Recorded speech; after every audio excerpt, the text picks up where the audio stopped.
মুম্মুর কি হও?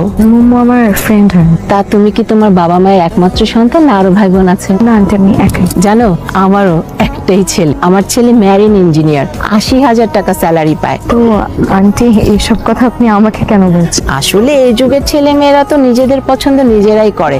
এই যে তোমাকে পছন্দ হয়েছে, ও কিন্তু কথাটা আমাকে বলে দিছে। ও তো 5 বছর আগেই বিয়ে হয়ে গেছে, মানে বিয়ে ঠিক হয়ে গেছে। কি রে তুই বসে আছিস কেন? সাথে আন্টির সাথে এইভাবে কথা বললে কেন? বললে কেন যে 5 বছর আগে আমার বিয়ে ঠিক হয়ে গেছে? তুই দেখলি না কিরকম আবল তাবল কথা বলতেছে? আবল তাবল কথা কই বল, সুন্দর করে তো কথা বল। তার মানে তোর এই ইঞ্জিনিয়ার পছন্দ হয়েছে? খারাপ কি? উঁচু লম্বা, কথাবার্তা বেশ সুন্দর করে বল। ঠিক আছে আমি যাই, ওই নিয়ে আসি। আরে বস তো, আমি বুঝি না তুই কথায় কথায় এরকম ছেঁচছেদ করে উঠিস কেন? ছ্যাঁচ্ছাত করবো না কেন? তোকে কোনো ছেলে বিয়ে করবে শুনলে না আমার মাথা খারাপ হয়ে যায়। তো এখন কি আমি বিয়ে করব না? কেন করবি না? অবশ্যই করবি। কিভাবে বিয়ে করব? আমার বিয়ের কথা শুনলে তো তোমার মাথা গরম হয়ে যায়। কোনো ছেলে তোকে বিয়ে করতে পারবে না, আমি তোকে বিয়ে করবো, শুধু আমি। কি চুপ হয়ে গেলি?